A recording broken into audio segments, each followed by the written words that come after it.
Gladiators were not just fighters. They were the elite warriors of the Roman world, athletes forged in fire and combat, trained not just to survive, but to entertain in the most brutal spectacle of the ancient era. Unlike soldiers, their training wasn't purely about warfare. It was about performance, resilience, and spectacle.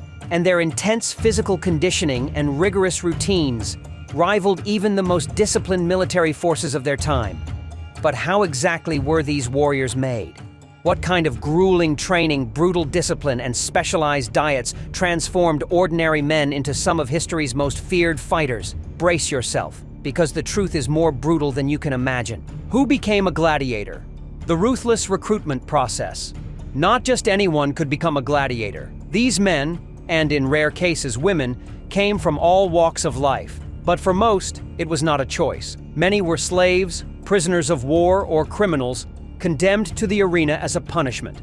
But shockingly, some free men willingly enrolled, signing away their rights to chase glory, riches, and the promise of a better life. Why? Because in the brutal reality of the Roman world, being a gladiator, despite its dangers, meant access to good food, expert medical care, and even potential fame. For some, it was preferable to a life of starvation and poverty. However, not everyone was selected. Gladiators were an investment, and arena owners were smart about picking only those with the physical potential to endure years of training and combat. Records show that in 177 AD, a top-tier gladiator was worth around 3,000 denarii, about 3 to 4 years' salary for a Roman soldier. Clearly, these warriors were more than disposable fighters. They were a business asset. Ideal recruits were young men in their early 20s, at least 5 feet 7 inches, 1.73 meters, tall, and in good physical shape. Those who were too thin, overweight, or had physical impairments were usually rejected. Once chosen, a gladiator's journey of transformation began. The first stage of training, from recruit to warrior. The moment a recruit entered the ludus, gladiator school, his life was no longer his own. New gladiators, known as tiro, underwent a rigorous initiation process designed to push their bodies and minds to their absolute limits. The gladiator training schedule, the brutal 4-day cycle. Their training was structured in 4-day cycles, a method inspired by Greek Olympic athletes. Day 1, light exercises to warm up and prepare the body. Day 2, the most intense day, pushing their strength and endurance to the limits. Day 3, rest and recovery with light activities to maintain flexibility. Day 4, a moderate training day, bridging the gap before the cycle restarted. This system allowed for muscle growth, endurance, and optimal performance, proving that even ancient trainers understood the balance between training and recovery, something modern sports science confirms today. Strength training, building the gladiator's physique. Gladiators were not just fighters. They were elite athletes, trained to withstand brutal combat while maintaining strength, agility, and endurance. Their training was as grueling as their battles, designed to build raw power, explosive speed, and resilience. Ancient weight training. While modern gyms are filled with barbells and machines, gladiators relied on primitive yet effective equipment. They trained with stone and metal dumbbells. These varied in weight from a manageable 4 pounds to an astonishing 220 pounds, testing their raw strength. Heavy sandbags, used for resistance training, mimicking the weight of an opponent in battle. Massive wooden shields and swords, often heavier than real weapons to build endurance and muscle control. Their workouts included curls, strengthened the biceps and forearms for better sword control and slashing power. Squats, built explosive leg strength, crucial for dodging, lunging, and maintaining balance. Lateral raises, developed shoulder endurance, ensuring they could keep their shields raised in extended fights. More than just lifting weights. But weightlifting was just a small part of their regimen. Gladiators also trained in combat drills, wrestling, and endurance exercises, pushing their bodies to the absolute limit to survive in the arena. Combat training, mastering the art of death. A gladiator's best friend wasn't his fellow warrior, it was the palus. This was a wooden training post, much like a punching bag today, where recruits practiced their strikes, dodges, and counterattacks. They would strike the palus for hours every day, mastering the movements that would save their lives in the arena. Additionally, sparring matches against fellow trainees and their doctore, combat instructor, sharpened their skills. Their swords, known as rudis, were twice as heavy as real weapons, forcing them to build strength and endurance. By the time they entered the arena, swinging a real sword would feel almost effortless.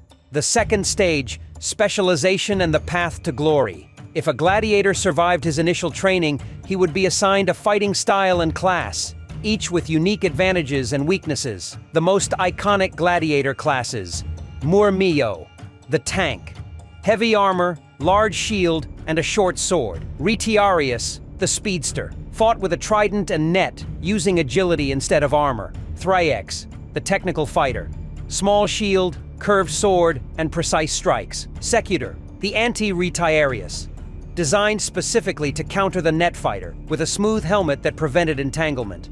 Gladiators never trained against their own class, ensuring that every fight in the arena was a battle of contrasts: power versus speed, defense versus agility.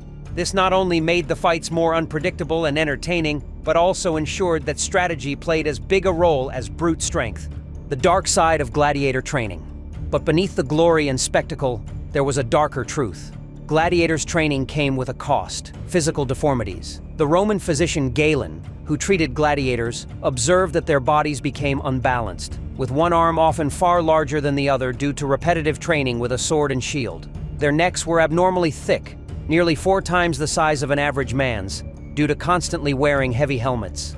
Additionally, gladiators were not lean and shredded like modern fighters.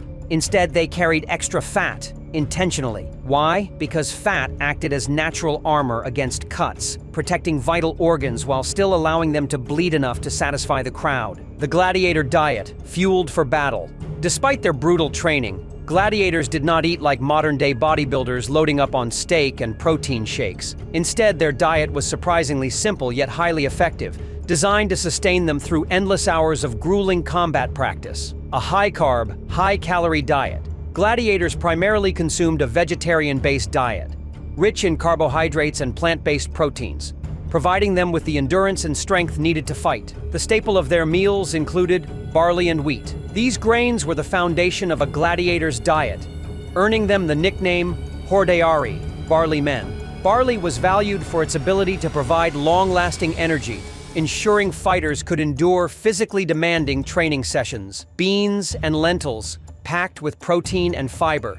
These legumes helped gladiators maintain muscle mass and provided a slow-burning energy source to sustain them throughout the day. Fruits and vegetables, essential for vitamins and minerals. These foods kept their immune systems strong and their bodies resilient against injuries. The secret recovery drink. One of the most unusual aspects of the gladiator diet was their post-training recovery drink, a mixture of charred plant ash and water. This strange concoction was rich in calcium, magnesium, and other minerals, helping gladiators maintain strong bones and recover from the stress of combat.